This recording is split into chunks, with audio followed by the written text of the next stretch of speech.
we are asked to find the surface area of these guys, okay? So think surface area, you're finding the areas of all the faces of these shapes and then adding those areas together. Okay, so let's go ahead, talk about number 1.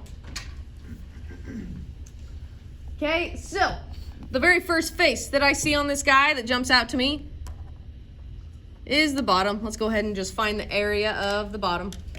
Oh, this is good. Perfect. Okay, well that's just a square, right? How do I find the area of that square? What are my 2 measurements that I need to multiply together, Donovan? 6 and 6. 6 and 6. Which is gonna give me what? 24. Or 36. 36. Okay, there's my first piece, my first area. Now, the great part of this is because this base is a square, that means all these triangle sides are actually the same, right? Because the sides of the square are the same. Which means we actually only need to find the area of one of those triangles, multiply it by 4. So let's go ahead and do that. Okay, so now the area of my triangle, let's look right here. Boom, boom. What 2 measurements do I need to find the area of that triangle? Kaylee? 12.4 and 6. Beautiful. I have my base, which is 6, and my height, which is 12.4. The area of a triangle, remember, is always 1/2 times my base times my height. Okay, remember 1/2 in your calculator is 0.5. So 0.5 times 6 times 12.4. 37.2. Beautiful, I agree. Okay, now what do I do? Ooh, wait. What do I need to do with that 37.2, Kaylee? Times it by 4. Nice, because I have 4 sides. I almost forgot to do that. Which is 148.8. 148.8, love it. Okay, so now I have my 2 measurements. I have my 36, the area of the base, the square. And then I have my 148.4, the area of all those triangles. What do I need to do with those 2 numbers? Add them together. So the surface area of this guy is going to be 36 plus 148.4, which is going to give us a final surface area of 5,342.4. Whoa, that's way too huge. Add them up. Do not multiply. Add them. Add them. Mm-hmm. I already added them. It's 184.8. 184.8. Beautiful. Beautiful. Okay. 184.8. What? What are my units of measurement here?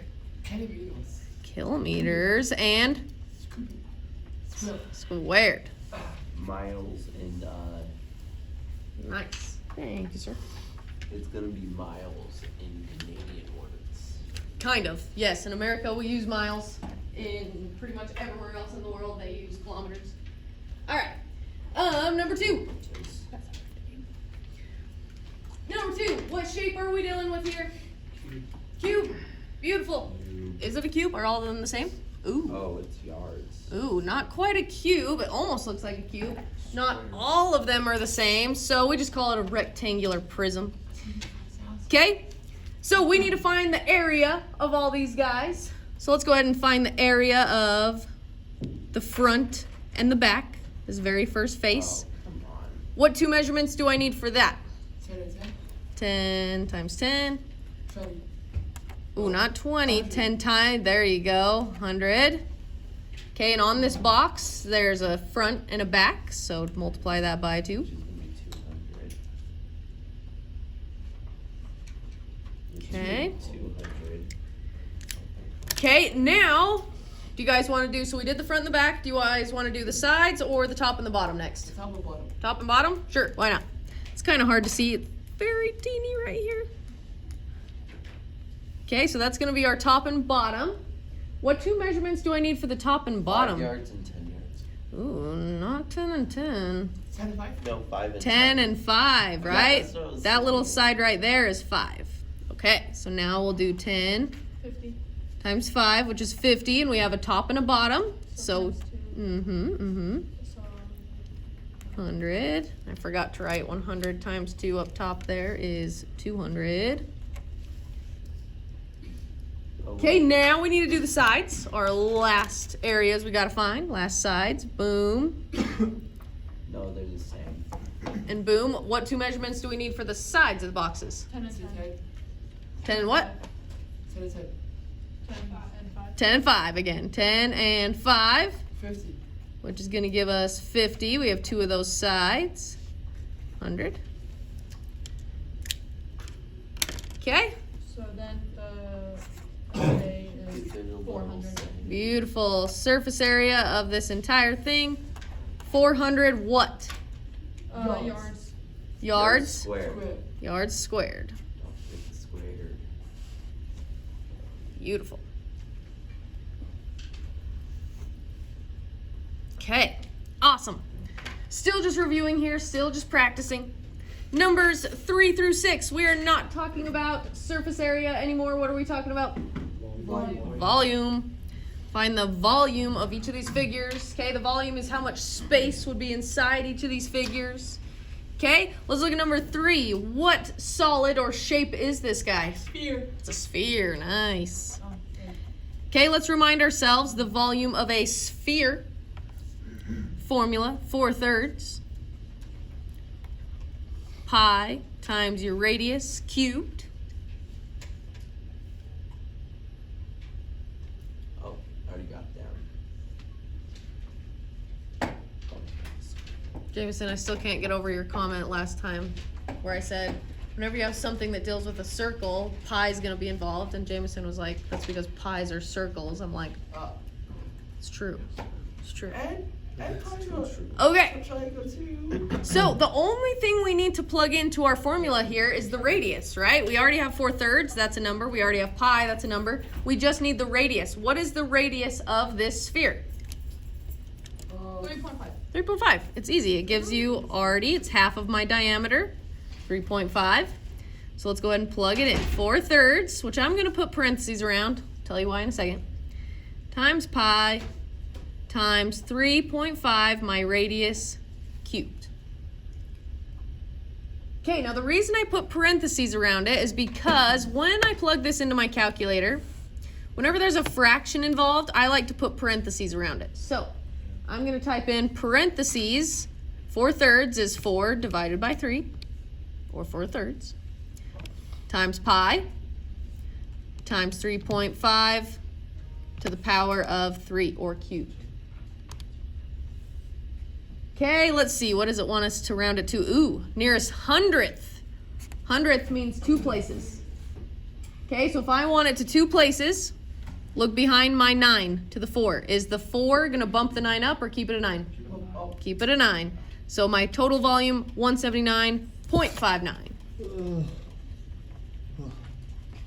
179.59 what?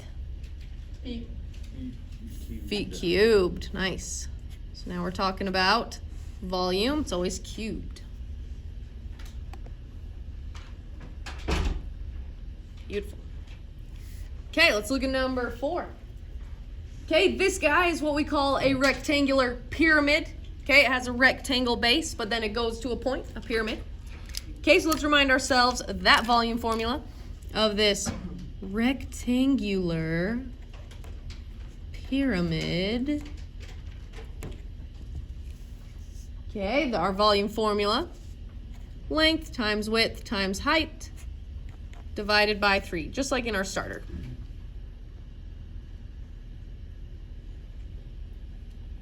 Okay, this one's super easy to identify. What's my length, my width, and my height here? Donovan? 12 and 9. Beautiful. Length, 12 times width, 9 times height, 12. Okay, so we have 12 times 9 times 12. And that's all going to be divided by 3. Okay, now here's what I'm going to put in parentheses if I'm going to punch the whole thing into my calculator. I'm going to put the whole numerator in parentheses. That tells the calculator that is the numerator. Okay, so I'm going to punch it in. Let's see if we get the same thing. Parentheses. 12 times 9 times 12. Parentheses. There's my numerator. Divide it all by 3. Oh, that's a nice pretty answer. No decimal places needed.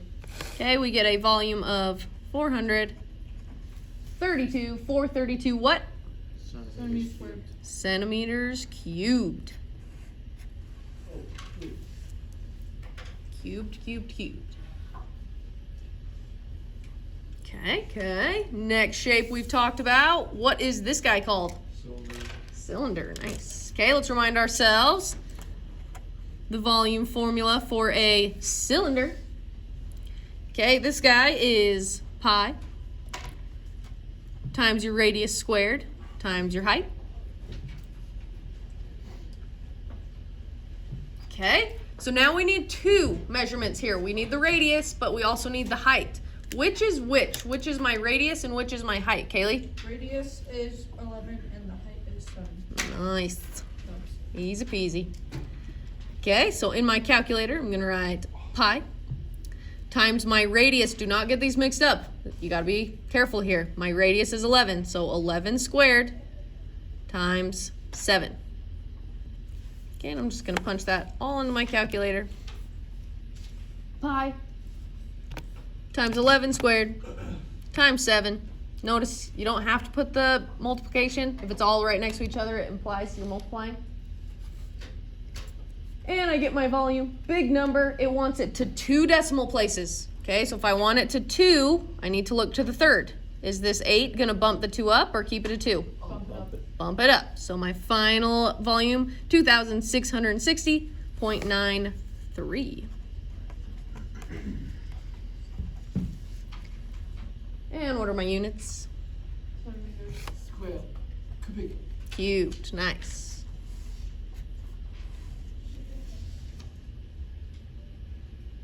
Love it. Okay. Ooh, what's this guy? It's pointy, kind of looks like a pyramid, but it's not called a pyramid. What's it called? It's a cone. It's a death trap. Okay, so our volume formula for a cone is now pi radius squared times your height, and you're like, wait, that was a cylinder. But now it's being divided by 3. Okay, 2 measurements we need here. We need the radius and the height. What do you think is my radius and my height, Donovan? So height is 60. Uh-huh. Your base is 60. Ooh, that's gonna be my diameter, the whole thing. My radius is just half of it though. So if the whole thing is 16, what's my radius? 8. Okay, so my radius is gonna be the 8 yards. Half of my diameter. Why do you split it in half? Because a diameter is the whole thing. The radius is half of it. Yep, so we always, if it gives you the diameter, it's trying to trick you. Think half of it. Okay, so we have those 2 measurements. Now in my calculator, pi times my radius, 8 squared, times my height. Again, it's a numerator, so I'm going to put that whole thing in parentheses. Because then I have to divide it all by 3. Okay, so in my calculator, I now have parentheses, pi, 8 squared, times 16, close parentheses. Divide that whole thing by 3.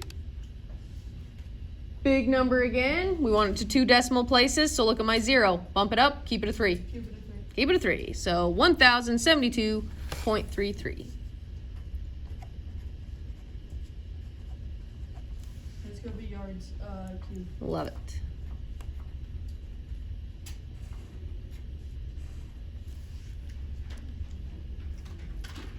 Beautiful. Okay, that was all just review, all just practicing finding the surface area and finding the volume. Now we're gonna get into our new stuff. Okay, so here we have some graphs, and it's giving you a shape like in 2 dimensions in a graph. Raise your hand if you've ever taken ceramics here. Anybody taken ceramics? Built the pots and it's like spinning and stuff, right? Oh. Okay, and it creates this shape. So we have this word. It's called revolved. Okay, when you see that word revolved, it means spinning. Okay? And these shapes, these 2-dimensional shapes, are either going to spin over the x or the y-axis. Okay, so let's look at number 7. Okay, it says find the volume of the solid formed when it's revolved around either the x or the y-axis. Okay, so look at number 7. We have this triangle shape here. Correct? Correct. It's telling us that it's being revolved around the x-axis. Remember, this is my x-axis, that's my y. So meaning, use your imaginations here, this triangle is being spun around the x-axis, like that. Now tell me, we're using our imaginations, we're now in ceramics class. If it's being spun around the x-axis like that, what shape is it going to create? It's gonna create a Not quite a sphere. No, a cone. It's gonna create a cone. I know my shapes. Nice. Teaching my preschool. Okay, so if it's spun around that x-axis, now what we have is a cone. Do you guys know how to find the volume of the cone? Yep. Yup, we do. Okay, we have our cone formula, which again is just pi r squared times height divided by 3. Let's remind ourselves that. Okay, now here's where it might get a little tricky. How do we find these measurements? I need the radius and I need the height of this cone. Just count the thingies. Yeah, that's where the graph comes into play, okay? You know- So, Do you know what you do in like a fusion to make a cone? okay, hold up. Okay, so I need my radius, which think radius is half your circle, right? The diameter. If it's this measurement right here, what is my radius? How many notches does that go up? 2. 2. Okay, so I know my radius is 2. How tall is this cone? Meaning, how many notches here? 2. How many notches? 1, 2, 3, 4, 5. 5. So this thing is 5 units tall. Oh, and look at that. We have all the measurements we need to find the volume of this solid we just created. Okay, so let's plug it in. We have pi. My radius is 2, so 2 squared times my height. Since it's a cone, it all has to be divided by 3. So I'm just going to plug that into my calculator. Parentheses. Pi, 2 squared times 5, close parentheses. All being divided by 3. Okay, 2 places again. If I want it to my second place, look to my third. Is the 3 going to bump the 4 up or keep it a 4? Keep it. Keep it, right? 5 and above bumps it up. Anything below 5 keeps it. So 20.94. Now, do we know the units? No. No, so we're just going to say units. Units what? Cubed. Cubed. Units cubed. Not too hard. No. You just had to be in ceramics class and imagine how that thing was spinning and what Not shape just it created. ceramics. Not just ceramics. Okay, so let's look at number 8 now. Ooh, which axis are we spinning it around this time? Why? The y-axis. Okay. Last time it was the x-axis. This time it's the y-axis. So now we're going to take this shape and it's going to spin around the y-axis like that. It's a rectangle. A No, rectangle? Not rectangle. A cylinder. Nice. Okay, so 1, 2, One day, 5, 6. Okay, 1, 2, 3, 4, 5, 6. This is I thought you were doing that. this is Boom. engineering stuff. Mm-hmm. Okay, my picture is not perfect, but you guys get the idea. Yes, when we spun it around, it created that cylinder. Okay, so now let's remind ourselves the volume of a cylinder formula. Okay, volume of a cylinder, pi r squared times my height. Okay. I need 2 measurements here. I need my radius, think half of the circle, and then my height. How tall is this cylinder? So Can you guys? it's 3. radius is 6. 3 is my height. Beautiful. And radius is what, Jameson? 6. 6. Dog shit said. Boom. Love it. Okay, so now let's plug that in. Pi, my radius is 6. Do not get these mixed up. You cannot just plug them in wherever. The radius is 6. It goes in the radius spot. 6 squared times 3. Don't need to put any parentheses because there's no numerator and denominator here. Pi times 6 squared times 3. Okay. I want it to 2 decimal places, so look at the third. Is this 2 going to bump it up or keep it a 9? Keep it a 9. Keep it a 9. 339.29. Do we know the units? No. Nope. So we're just gonna say units. Units what? Square. Cubed. Dubs. This is definitely some Coming.